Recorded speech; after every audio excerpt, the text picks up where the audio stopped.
Spring up your ज्ञान के digital platform पर आपका स्वागत है। और आज हम डिस्कस करने वाले हैं राजस्थान न्यूज़ एनालिसिस में सूजस, जो कि इंफॉर्मेशन एवं ब्रॉडकास्टिंग डिपार्टमेंट द्वारा रिलीज की जाती है। सूजस तो जनवरी के महीने की जनवरी 2026 से रेजोल्यूशन लिया गया था कि सूजस को एनालिसिस करिए डे बाई डे, क्योंकि जो आरएएस और पीएसआई राजस्थान की जो सब इंस्पेक्टर की भर्ती है उसमें जो भी क्वेश्चन पूछे जा रहे हैं वो आजकल प्रॉपर रिसोर्सेज गवर्नमेंट के डिटेल से पूछे जा रहे हैं। उनके बेस पे हम डिस्कस करते हैं सूजस के बारे में। मैं हूं गिरजेश तिवारी और आप देखते हैं राजस्थान न्यूज़ एनालिसिस। तो स्टार्ट करते हैं। सूजस के बारे में क्या क्या है कि यह है 1 जनवरी का सूजस है, ठीक है। तो 1 जनवरी को क्या क्या आया है कि मुख्यमंत्री जी श्रीनाथ जी के मंदिर में गए, कि जैसे कहते हैं ना मुख्यमंत्री जी भरतपुर से, और जो गोवर्धन का जो एरिया है भरतपुर में एक छोटी सी सीमा आती है जिसको बोलते हैं पौंछड़ी के लोठा। तो हमारे जो मुख्यमंत्री साहब हैं जो भगवान श्री कृष्ण को बहुत मानते हैं और उन पर उनकी बहुत ज़्यादा कृपा है, तो उन्होंने श्रीनाथ जी मंदिर में पूजा अर्चना की। ये हमारे वैसे कोई ज़्यादा काम की सिलेबस के हिसाब से नहीं है, लेकिन हमारे मुख्यमंत्री जी गए तो बिल्कुल पढ़ना बहुत ज़रूरी है। हाँ, तो और क्या क्या किया ये देखते हैं। यहाँ ये कोई क्वेश्चन पूछने। दूसरा है इम्पोर्टेंट न्यूज़ है एग्ज़ाम के हिसाब से कि राष्ट्रीय सड़क सुरक्षा माह 2026, ठीक है। तो ये राष्ट्रीय लगा है, तो नेशनल रोड सेफ्टी मंथ है 2026 का ये। अब इसमें क्वेश्चन कैसे बनते हैं कि इसको पहले तो इनिशिएट कौन कर रहा है। इनिशिएट करने के लिए से प्रदेश में परिवहन एवं सड़क सुरक्षा विभाग राजस्थान कौन सा है, परिवहन एवं सड़क सुरक्षा विभाग। तो हमारा जो ट्रांसपोर्टेशन एवं रोड सेफ्टी डिपार्टमेंट है राजस्थान का, वो इसको इनिशिएट कर रहा है राष्ट्रीय सड़क सुरक्षा माह 2026 राजस्थान में। और इसका डेट क्या है, इसका डेट है 1 जनवरी से 31 जनवरी तक, कि पूरे मंथ ये चलेगा 1 जनवरी से और 31 जनवरी तक। तो क्वेश्चन का यही रहता है कि एक तो यहाँ से बन सकता है कि राष्ट्रीय सड़क सुरक्षा माह की डेट क्या है। जैसे कोई भी डेट दे दे तो उनमें राइट आंसर होगा 1 जनवरी से 31 जनवरी तक। और दूसरा क्वेश्चन पूछा जाता है कि ये किसके द्वारा इनिशिएट किया गया राजस्थान में, तो ये परिवहन और सड़क सुरक्षा विभाग राजस्थान द्वारा स्टार्ट किया गया। तीसरा क्वेश्चन बनता है कि राष्ट्रीय सड़क सुरक्षा माह 2026 की थीम क्या थी। तो थीम के लिए इसमें नेक्स्ट है कि इसकी थीम है थीम वाला ये रहा थीम, सीख से सुरक्षा टेक्नोलॉजी से परिवर्तन। अभी आईटी का ज़माना है, टेक्नोलॉजी का ज़माना है, एआई का ज़माना है, एमएल का ज़माना है, मशीन लर्निंग का ज़माना है। तो वहाँ पे कि सीख से हमें सुरक्षा लेनी है, कि हमें धीरे धीरे सीख के सुरक्षा लेनी है और टेक्नोलॉजी से परिवर्तन करना। किस तरीके से हम एआई का टेक्नोलॉजी का यूज कर सकते हैं इन परिवर्तनों में, कैसे ट्रैफिक रूल्स को चीज़ें कर सकते हैं एआई के थ्रू, रोबोटिक्स के थ्रू। तो थीम क्या है इसकी, थीम है सीख से सुरक्षा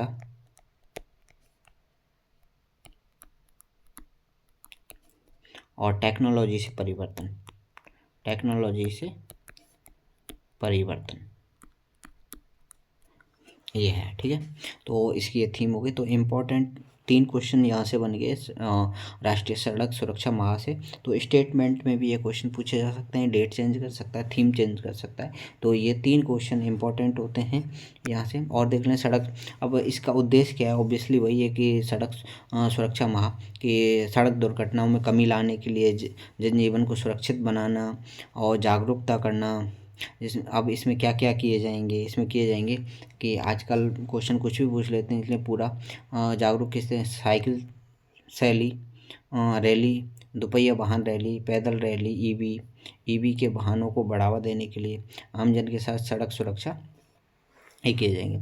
साथ ही जिलों के स्कूल एवं कॉलेजों में छात्र छात्राओं को सड़क सुरक्षा नियमों के प्रति जागरूक करने की विशेष कार्यक्रम है। ये अवेयरनेस प्रोग्राम है। तो कोई भी क्वेश्चन यहाँ से बन सकता है। एक क्वेश्चन यहाँ से जनवरी की पहले दिन से यहाँ से बनने के ज़्यादा चांसेज हैं। और इसको हम आगे जैसे मेंस के एग्जामिनेशन में कहीं पे भी यूज कर सकते हैं इसको। सड़क सुरक्षा एक जो होते हैं कि सोशल वेलफेयर के वर्क होते हैं, तो सोशल एथिक्स में यूज किया जा सकता है, एडमिनिस्ट्रेशन में यूज किया जा सकता है और पब्लिक वेलफेयर के लिए। दूसरा है जो इम्पोर्टेंट न्यूज़ जो मेरे को लगती है, दूसरी इम्पोर्टेंट न्यूज़ कि भाई निर्यात प्रोत्साहन मिशन, निर्यात प्रोत्साहन और एक्सपोर्ट प्रमोशन मिशन है। और ये किसकी पहल है? केंद्र सरकार की पहल है। ठीक है, तो ये जानना जरूरी है कि निर्यात प्रोत्साहन मिशन है वो किसकी पहल है? केंद्र सरकार की, ना कि स्टेट गवर्नमेंट की। तो सबसे पहला तो हो गया। और केंद्र सरकार ने निर्यात प्रोत्साहन ईपीएम के माध्यम से क्या बाजार पहुंच सहायता पहले शुरू किया, बाजार तक पहुंच कि बहुत सारे एमएसएमई इंडस्ट्री स्टार्ट की गई अभी, तो उनके थ्रू माल तो बनाया जा रहा है लेकिन उनकी बाजार तक पहुंच नहीं है। जो फॉरवर्ड चेन सिस्टम है वो नहीं है। तो फॉरवर्ड चेन सिस्टम को मजबूत करने के लिए एक निर्यात प्रोत्साहन मिशन बनाया गया है, वो कि केंद्र सरकार के थ्रू चल रहा है। तो ये केंद्र सरकार का है। सबसे पहली बात ये हो गया। अब इसको कब अनुमोदित किया गया? इसको 12 नवंबर 2025 को, ठीक है, 12 नवंबर 2025 को इसको अनुमोदित कर दिया गया था कि भैया निर्यात प्रोत्साहन मिशन चलाया जाएगा। जो एक्सपोर्टर्स हैं अपने माल का एक्सपोर्ट अच्छे से कर सकें, ज़्यादा से ज़्यादा कर सकें और उनको प्रमोशन मिल सके। ये हो गया। अब इसका उद्देश्य वही है कि जो मैं बता रहा, बाज़ार तक पहुँच प्रोवाइड कराना, कि असेस नहीं है, कहते हैं ना कि असेस एंड अप्रोच। तो असेस नहीं है कि हमारी जो जैसे बहुत सारे इंडस्ट्री वर्कर हैं, जैसे छोटे से लेवल पे समझे तो किसान है, अपनी फसल को बाज़ार तक नहीं पहुंचा पाता। उस बाज़ार तक नहीं पहुंचा पाने की वजह से जो इश्यूज क्रिएट होते हैं, उन इश्यूज को यहाँ पे बताया गया है कि किस तरीके से, इसलिए निर्यात प्रोत्साहन मिशन चालू किया गया। अब दूसरी क्वेश्चन के बेस पे आती है कि चीज़ें इसको किस डिपार्टमेंट के द्वारा चलाया गया। अब तीसरी चीज़ आ जाएगी डिपार्टमेंट। अब कौन सा डिपार्टमेंट? अब इसका डिपार्टमेंट कौन सा हो गया? डिपार्टमेंट में हो गए हैं ये वाला पोर्शन। निर्यात प्रोत्साहन मिशन का संचालन वाणिज्य विभाग, एक तो वाणिज्य विभाग हो गया, कॉमर्स डिपार्टमेंट, दूसरा सूक्ष्म एमएसएमई डिपार्टमेंट, और तीसरा हो गया वित्त विभाग। भाई देख, सोचने वाली बात है कि अपन क्या कर रहे हैं, कमर्शियल वर्क कर रहे हैं, तो इसलिए वाणिज्य विभाग है, कमर्शियल डिपार्टमेंट आ गया। और ये है कि छोटे जो उद्योग हैं वो खुद अपना माल एक्सपोर्ट नहीं कर पा रहे, उनकी बाज़ार तक पहुंचनी है, इसलिए एमएसएमई डिपार्टमेंट आ गया। और तीसरा हो गया वित्त विभाग, फाइनेंस से रिलेटेड है तो वित्त विभाग। ये 3 डिपार्टमेंट आ गए।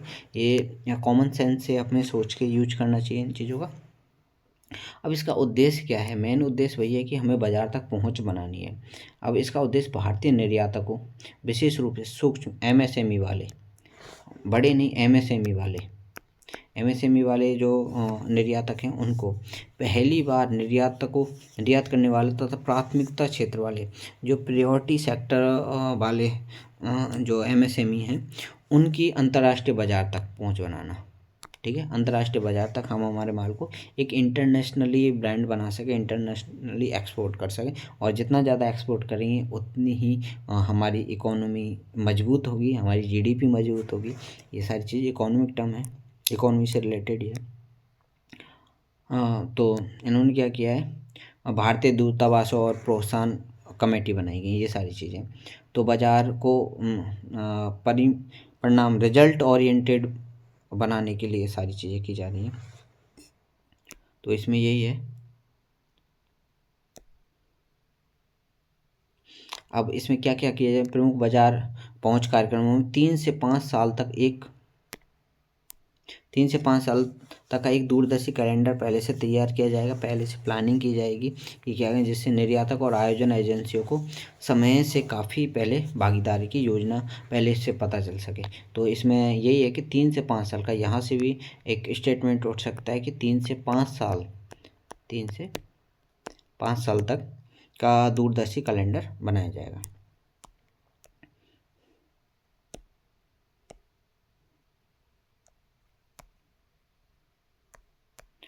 अब हाँ, नेक्स्ट है 1 जनवरी के में प्रदेश का पहला डिफेक्टिव मीटर मुक्त वितरण निगम बना है, वो कि जयपुर डिस्कॉम है, प्रदेश का पहला है।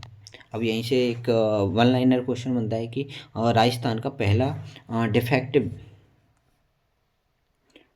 राजस्थान का पहला डिफेक्टिव मीटर मुक्त कौन सा वितरण निगम बना है, तो जयपुर डिस्कॉम बना है। हमारे कितने हैं जो डिस्ट्रीब्यूशन निगम है, वो कितने हैं, वितरण निगम कितने हैं, 3 निगम है हमारे डिस्ट्रीब्यूशन वाले, वितरण निगम हमारे 3 हैं।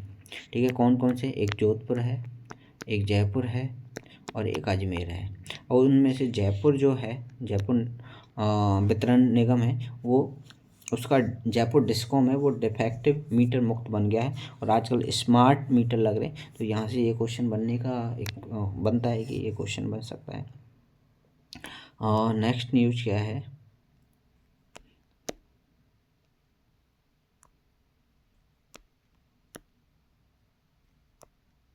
हाँ, ई गवर्नेंस पे बेस्ट क्वेश्चन है, ई गवर्नेंस पे कि ई गवर्नेंस के क्षेत्र में बढ़ता राजस्थान ई गवर्नेंस के क्षेत्र में बढ़ रहा है।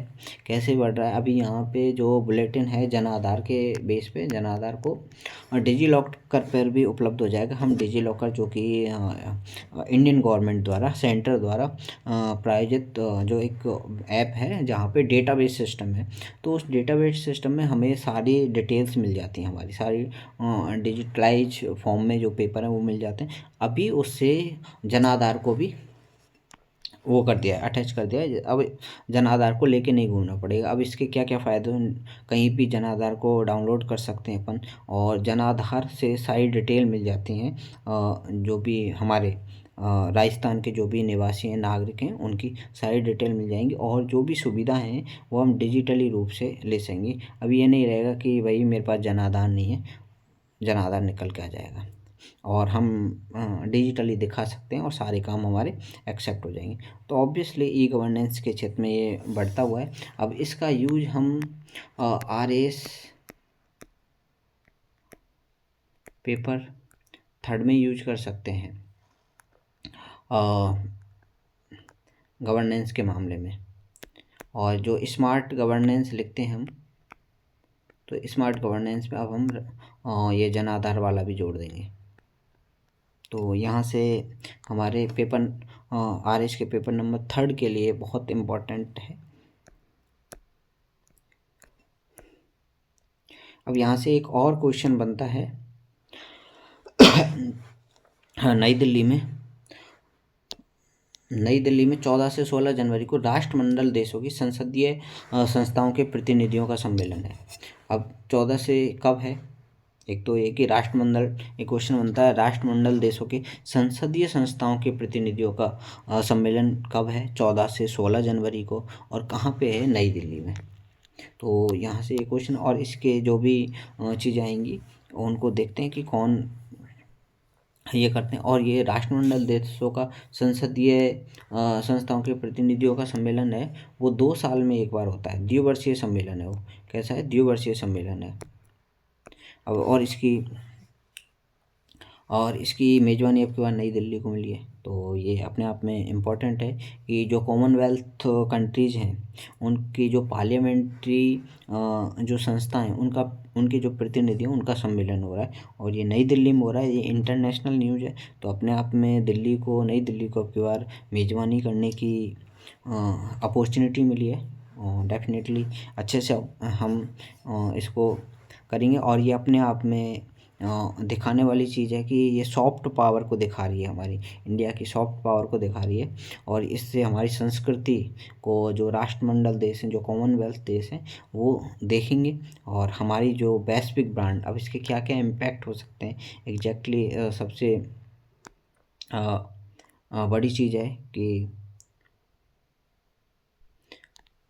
और जो ये प्रतिनिधि हैं वो 17-18 जनवरी को राजस्थान पधारेंगे।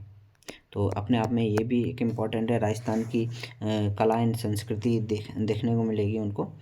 हाँ, उसके बाद में क्या है कि इसका क्या इम्पैक्ट पड़ेगा। ये इम्पैक्ट है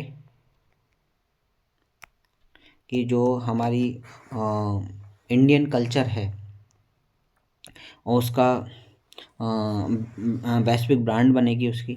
और जो अतिथि देवो भव की परंपरा है हमारी, कि अतिथि हमारे लिए देवों के समान है, तो उनका सत्कार किया जाएगा ताकि वे यहाँ के सुखद छवि का अनुभव ले पाएँ। हमारी संस्कृति लोक कला की झांकियाँ उनके समक्ष प्रस्तुत की जाएंगी और इससे हमारा जो पर्यटन है, पर्यटन बढ़ेगा, वैश्विक ब्रांड अधिक मजबूत होंगे। ये सारी चीज़ें हैं।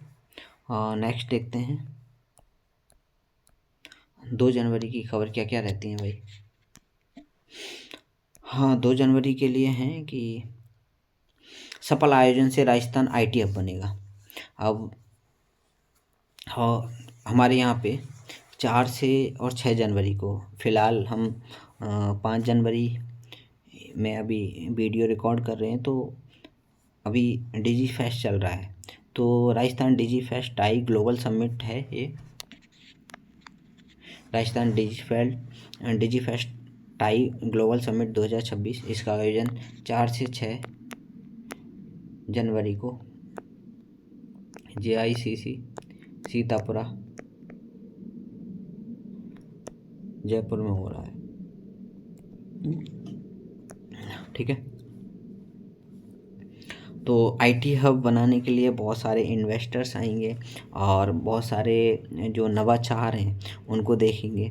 तो इनसे क्या, हमारा जो राजस्थान है आईटी हब बनने की तरफ, जैसे बेंगलोर और पुणे को सिलिकॉन वैली कहा जाता है, इंडिया की सिलिकॉन वैली, तो हमारे राजस्थान में अभी जयपुर को देश की सिलिकॉन वैली कह सकते हैं। तो आईटी हब बनाने की तरफ है, जिससे कुशल रोजगार के अवसर सृजित होंगे, डेफिनेटली एम्प्लॉयमेंट क्रिएशन होगा और हमारी जो अर्थव्यवस्था, हमारी इकोनॉमी है, वो इम्प्रूव होगी। तो इसके लिए क्या क्या है कि पिछले 2 वर्ष में एआई जो इमर्जिंग टेक्नोलॉजी, तो उनमें बहुत अच्छे से काम कर रहे हैं। पिछले साल AI, big data analytic, blockchain, cloud computing, animation, visual effects, gaming के लिए बेहतर इकोसिस्टम तैयार कर रहे हैं। उनके लिए 4 नीतियाँ भी लाई गई हैं। तो ये अच्छा, ये हमारा जो PSI जो सब इंस्पेक्टर का सिलेबस है, उसमें राजस्थान में साइंस एंड टेक्नोलॉजी एक टॉपिक दिया हुआ है, उससे रिलेटेड है ये। यहाँ से क्वेश्चन पूछे जाने की ज़्यादा संभावना है। और ये RAS mains paper 2 science and tech वाले पोर्शन से रिलेट करके बहुत अच्छा इम्पोर्टेंट एक मेंस का क्वेश्चन बन सकता है यहाँ से।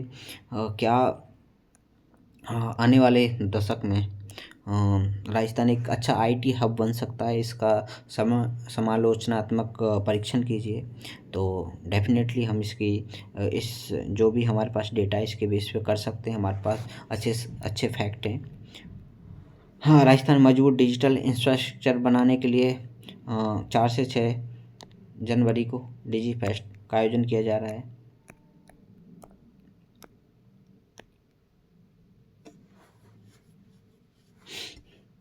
अभी जो आई स्टार्ट राजस्थान, जो आई स्टार्ट मतलब डिजिटल जो भी स्टार्टअप्स हैं उनके लिए एक सेंटर है, के माध्यम से 7,200 से ज़्यादा 7200 से ज़्यादा स्टार्टअप्स पंजीकृत हो चुके हैं और रजिस्टर हो चुके हैं। तो एक तो ये डेटा हो गया। तो आजकल आरपीएससी ऐसे क्वेश्चन पूछती है, डेटा पे क्वेश्चन पूछती है, तो यहाँ से पूछा जा सकता है। हाँ, डेट दे सकते हैं कि दिसंबर 2025 तक आई स्टार्ट में कितने स्टार्टअप रजिस्टर्ड हो चुके थे। तो ये 7200 स्टार्टअप्स रजिस्टर्ड हो चुके हैं। इनमें से 1000 करोड़ से अधिक का निवेश आया है और 42,500 से अधिक रोजगार सृजित हुए हैं। तो अपने आप में ये उपलब्धि है। उपलब्धि क्या है कि 1000 करोड़ तक का निवेश हुआ है और 42,500 से अधिक रोजगार। तो ये डेटा अपने आप में इम्पॉर्टेंट है। पहला तो डेटा क्या होगा, आई स्टार्ट के तहत 7200 स्टार्टअप रजिस्टर्ड हो चुके हैं और 1000 करोड़ का निवेश आया है और 42,500 रोजगार सृजित हुए हैं। तो ये तीनों डेटा अपने आप में इम्पॉर्टेंट हैं। ये स्टेटमेंट बना के पूछे जा सकते हैं कि तीनों स्टेटमेंट में से कौन कौन से कथन सत्य हैं। ये आरपीएससी अच्छा क्वेश्चन बना सकती है। उसके बाद में आईटी के क्षेत्र में, क्योंकि ये आजकल सूजत से डायरेक्ट क्वेश्चन उठाए जा रहे हैं, तो आईटी क्षेत्र में जीसीसी का हब बन सकता है। जी जेईसीसी जयपुर का जो हब है, आईटी हब है, वहाँ पे बना सकते हैं। राजधानी, इसमें क्या राष्ट्रीय राजधानी क्षेत्र से निकटता, एनसीआर से निकटता है। जयपुर और कोटा मैग्नेट सिटी कहलाते हैं। बेहतर कनेक्टिविटी, उच्च गुणवत्ता, कमर्शियल स्पेस की उपलब्धता, और ये सारी फैसिलिटी हैं हमारे पास। तो इन फैसिलिटी के बेस पे हम अच्छे से यहाँ पे आईटी हब बना सकते हैं। क्वेश्चन अगर बनाए तो ये अच्छा आंसर लिख सकते हैं। जेईसीसी स्थापना को प्रोत्साहन देने के लिए राजस्थान सरकार राज्य ग्लोबल कैपेबिलिटी सेंटर पॉलिसी भी लेके आए हैं। जेईसीसी स्थापना को प्रोत्साहन देने के लिए ग्लोबल कैपेबिलिटी सेंटर पॉलिसी 2025 ये भी आई है। अब इस नीति के तहत क्या है कि Rajasthan global capability centre policy 2025 में यह नीति 2030 तक प्रदेश में 200 से अधिक जेसीसी स्थापित किए जाएंगे। यहाँ 200 से अधिक कितने जेसीसी कितने स्थापित किए जाएंगे, 200 से अधिक। हाँ, 1.5 लाख से ज़्यादा रोजगार सृजित करने तथा भारत के $100 अरब के जेसीसी बाजार में अपना महत्वपूर्ण योगदान देने का लक्ष्य निर्धारित किया है। तो ये पॉलिसी अपने आप में ग्लोबल कैपेबिलिटी, कि हमारे राजस्थान को ग्लोबल कैपेबिलिटी बनाना है, कि हमारे यहाँ पे कोई भी निवेश करने आए, चाहे डायरेक्ट इन्वेस्टमेंट हो या पोर्टफोलियो इन्वेस्टमेंट हो, कोई भी इन्वेस्टमेंट आए तो हम ग्लोबल कैपेबिलिटी के लिए हम रेडी हैं। तो इस तरीके से तो यहाँ पे कितने 200 तो जेसीसी बनाने का है और 1.5 लाख उससे रोज़गार जनरेट होंगे और $100 अरब की इकॉनमी बनानी है। अब इस नीति के माध्यम से जयपुर, उदयपुर, जोधपुर शहरों में जेसीसी हब कहाँ बनाए जा सकते हैं। जेसीसी हब बनाए जाएंगे जयपुर, उदयपुर और जोधपुर।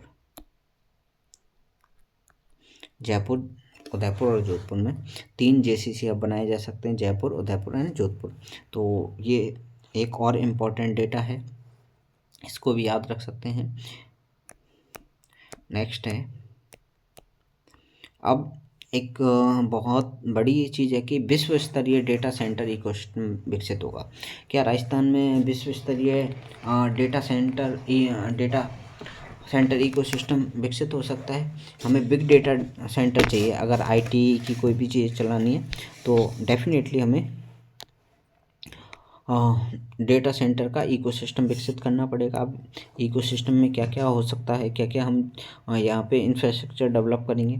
जयपुर स्थित भामाशाह डेटा सेंटर बनाया गया है। पहला क्वेश्चन ही यहाँ से ये बन जाता है कि भामाशाह डेटा सेंटर राजस्थान में किस जगह पर है।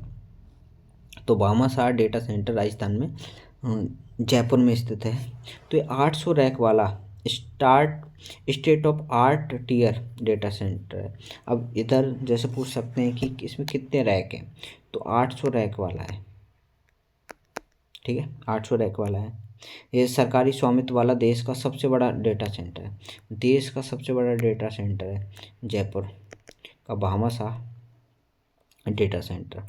तो यहाँ से एक अच्छा क्वेश्चन बन सकता है, आरपीएससी यहाँ से अच्छा क्वेश्चन पूछ सकती है। डेटा की बढ़ती उपयोगिता और डेटा स्टोरेज पर बढ़ती निर्भरता को देखते हुए राजस्थान डेटा सेंटर पॉलिसी 2025 का लक्ष्य प्रदेश में विश्व स्तरीय डेटा सेंटर बनाना है। तो यहाँ से ये पॉलिसी से भी ये भी क्वेश्चन पूछा जा सकता है। इसमें 10 वर्षों में 10 से 20 करोड़ रुपए वार्षिक एसेट क्रिएशन इंसेंटिव। अब देखो ये डेटा है तो ये हमें याद ही करना पड़ेगा, अगर याद नहीं करेंगे तो कैसे काम चलेगा। 10 वर्षों तक करना है अपने को। 10 से 20 करोड़ रुपए वार्षिक एक वर्ष में asset creation incentive, asset create करना है। 10 वर्षों में 10 से 20 करोड़ का एसेट क्रिएशन इंसेंटिव हमें क्रिएट करना है। और यहाँ पे निवेश कितना लाना है, 100 करोड़ से अधिक निवेश करने वाले 3 डेटा सेंटर को, 100 करोड़ से अधिक, ग्रेटर देन 100 करोड़ होना चाहिए। 100 करोड़ से अधिक डेटा सेंटर को 25% अतिरिक्त सनराइज जो आगे राइज कर सकते हैं, सनराइज आगे राइज कर सकते हैं, इंसेंटिव में शामिल करेंगे 25%। तो ये जो हमारी डेटा सेंटर पॉलिसी है 2025 की, उस पॉलिसी के जो प्रोविज़न है वो हैं, और आरपीएससी प्रोविज़न से ही क्वेश्चन पूछती है। तो अपने आप में ये हमें याद करना ही पड़ेगा और कोई ऑप्शन नहीं है। साथ ही 5 वर्षों तक 5% ब्याज अनुदान, 5 वर्षों तक। वहाँ 10 था तो 10 से 20। पहला पॉइंट क्या था, 10 वर्षों में 10 से 20 करोड़। अब यहाँ दूसरा क्या है, 5 वर्षों में 5% ब्याज अनुदान। जो ब्याज अनुदान दिया जाता है, इंटरेस्ट ग्रांट दिया जाता है बैंकिंग, ट्रांसमिशन और व्हीकल शुल्क में, बैंक ट्रांसमिशन में और व्हीकल शुल्क में, जो भी व्हीकल टोल टैक्स लगता है उसमें 100% छूट दी जाएगी। तो ये अपने आप में बहुत अच्छी बात है। और फ्लेक्सिबिलिटी भुगतान किया जाएगा। तो ये अपने आप में डेटा सेंटर भी स्थापित किया जाएगा। अगर एआई हम डिजिटल रूप से इन्वेस्ट कर रहे हैं तो हमें डेटा सेंटर की ज़रूरत है। तो इसके लिए एक पॉलिसी लेके आए पहले तो हम, उसके बाद में 800 रैक वाला भामाशाह डेटा सेंटर जयपुर में स्थापित किया गया था। अब एनिमेशन, फिल्म, गेम, कॉमिक्स को अनुदान मिलेगा डेफिनेटली। इनकी भी पॉलिसी लेके आए थे हम 4 दिसंबर 2024 को। एनिमेशन, फिल्म, कॉमिक्स से रिलेटेड डेफिनेटली ये चीज़ें। ई गवर्नेंस को AI/ML पॉलिसी विस्तार देगी। अब ये भी एक पॉलिसी है, AI/ML पॉलिसी राजस्थान लेके आया।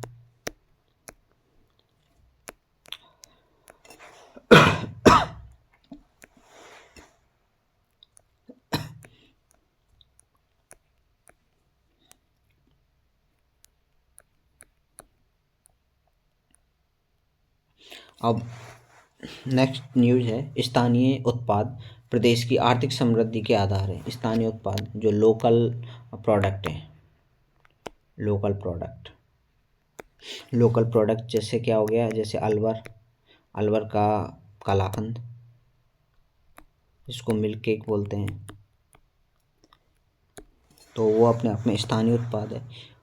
उत्पाद की आर्थिक समृद्धि के आधार, तो उनकी आर्थिक समृद्धि कैसे हो सकती है, उनकी जो इकोनॉमिक ग्रोथ है, इकोनॉमिक ग्रोथ कैसे हो सकती है,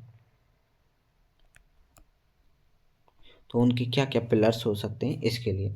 अब यहाँ पे एक मुख्यमंत्री ने पंचगौरव 2025 में 25 क्या 2024 में पंचगौरव महोत्सव बनाया गया था और पंचगौरव बनाए गए थे।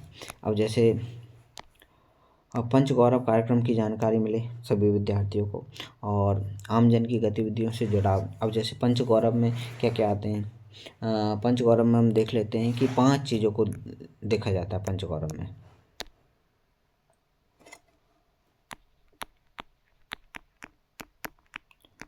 क्या हो गया पंचगौरव में, जैसे एक तो उपज देखी जाती है, ठीक है, एक वनस्पति जिसको हमें बचाना होता है। तो जैसे हम एक अलवर डिस्ट्रिक्ट की बात कर लेते हैं, उपज क्या होती है यहाँ पे, प्याज की मंडी है। तो यहाँ पे प्याज को हमें बचाना है, पंचगौरव के लिए प्याज को और तैयार करना है, उसकी मंडी है तो उसको अच्छे से दाम मिल सके किसानों को।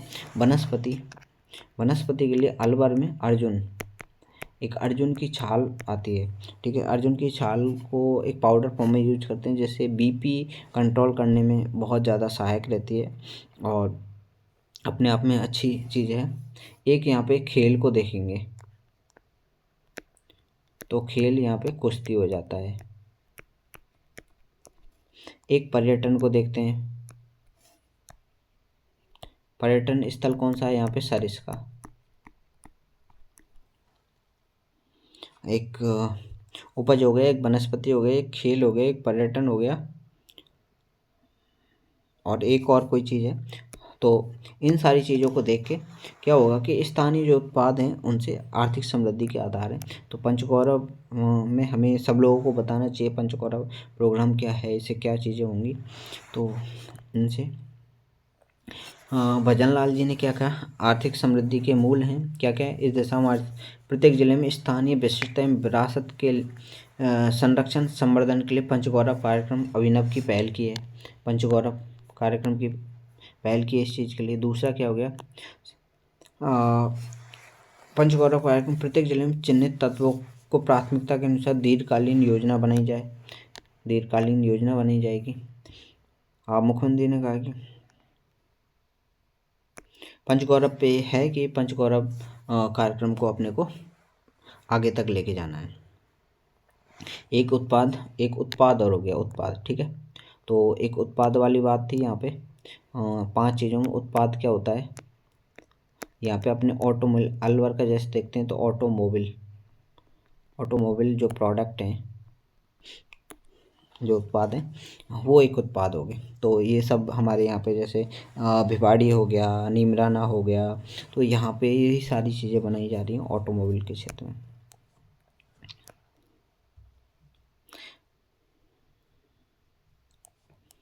अब नवाचारों से उत्पादों की ब्रांडिंग करें, जो भी हमारे इनोवेशन हो रहे हैं उनसे ब्रांडिंग की जाए, तो ये सारी चीज़ें हैं।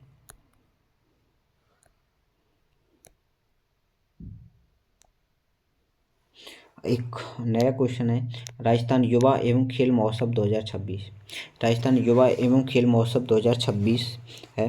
तो इसका आयोजन कब से कब तक होगा, तो 7 से 12 जनवरी तक तक भव्य आयोजन होगा। राजस्थान युवा एवं खेल महोत्सव 2026, राजस्थान में युवा को लिए खेल महोत्सव होगा। तो इसको कौन क्या करवाएगा, तो इसकी सारी जानकारी अभी देखते हैं। अब युवा और खेल महोत्सव है तो कौन सा डिपार्टमेंट आएगा, युवा मामले एवं खेल विभाग इसका आयोजन करवा रहा है, युवा मामले एवं खेल विभाग।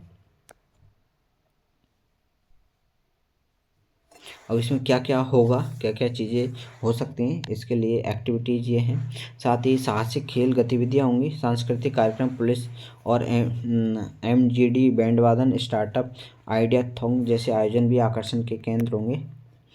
पंचगौरव के तहत जयपुर जिले की ओनली जयपुर जिले की उपज, प्रजाति, उत्पाद, खेल की पर्यटन संबंधी प्रदर्शनी लगाकर अधिक से अधिक लोगों को जागरूक किया जाएगा। अब यहाँ से ये पूछा जा सकता है कि 7 से 12 जनवरी तक भव्य आयोजन किया जाएगा, उसमें केवल जयपुर जिले का पंचगौरव चीज़ों को दिखाया जाएगा या फिर अलवर के या फिर जोधपुर के किस, तो यहाँ पे यही इम्पोर्टेंट है कि जयपुर जिले के, ठीक है। और राज्य स्तरीय प्रतियोगिता में प्रथम स्थान प्राप्त करने पर 50,000, द्वितीय स्थान पर 25,000 और तृतीय स्थान पर 10,000। फर्स्ट फर्स्ट को प्राइज क्या मिलेगा? 50, सेकंड को 25 और थर्ड को 10,000 रुपये पुरस्कार में दिए जाएंगे।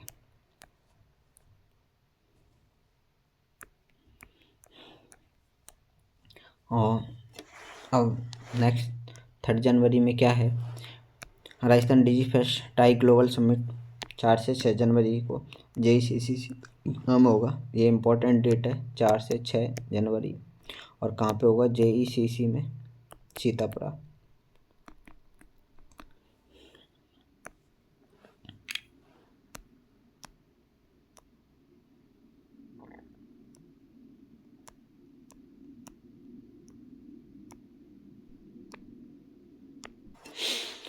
अब नेक्स्ट है ये जन भागीदारी के साथ में, ये इम्पोर्टेंट क्वेश्चन है, यहाँ से 100% क्वेश्चन पूछा जाएगा कि जन भागीदारी के साथ सेना दिवस परेड का दिव्य एवं भव्य आयोजन हो रहा है। ये पहली बार हो रहा है कि जनता के बीच में कोई भी सेना की परेड होगी, तो जनता के बीच में होगी। तो इसके लिए ये देश के इतिहास में पहली बार सेना दिवस परेड आमजन के बीच में आयोजित की जाएगी। तो ये कहाँ पे हो रही है? जयपुर में। जयपुर में कहाँ? महल रोड जो कि जगतपुरा से आगे सीतापुरा की तरफ जाते हैं, तो महल रोड पड़ता है, वहाँ पे ये परेड आयोजित की जाएगी। और ये कब कब की जाएगी? और जो 9 जनवरी की परेड है, परेड रिहर्सल, उसको मातृशक्ति को समर्पित किया जाएगा। 9 तारीख की जो परेड होगी उसको मातृशक्ति को समर्पित किया जाएगा। नेक्स्ट न्यूज है माँ योजना।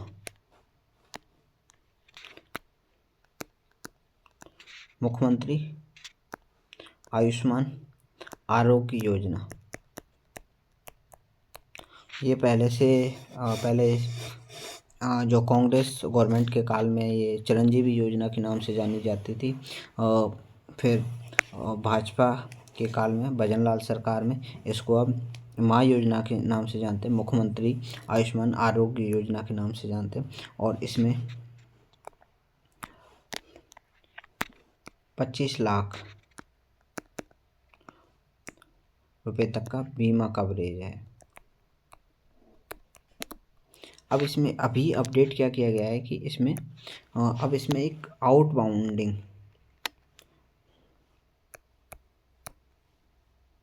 आउटबाउंड पोर्टेबिलिटी को लागू कर दिया गया है।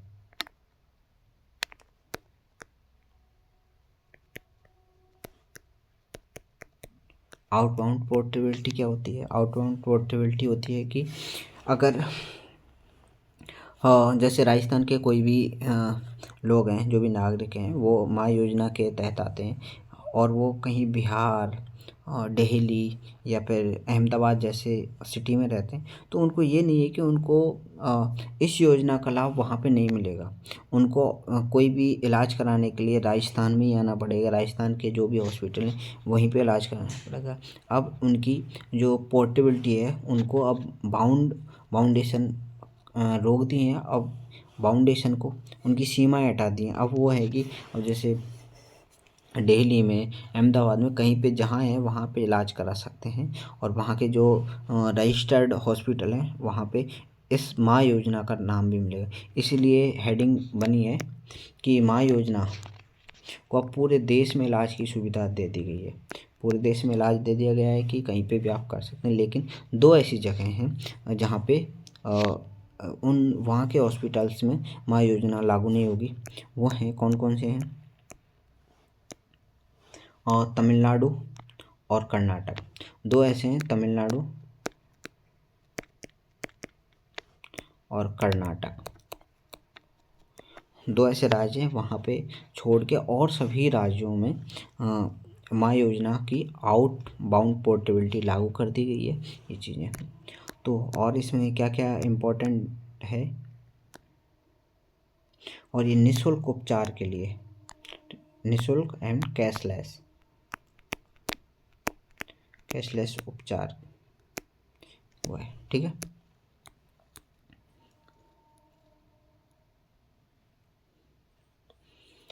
हाँ, यही इम्पोर्टेंट है, और तो सारी चीज़ें ऑलरेडी हम जानते हैं कि क्या क्या चीज़ें हैं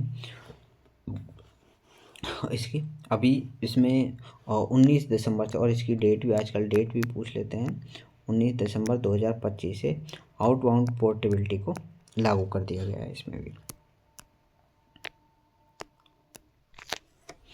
तो ये न्यूज़ थी।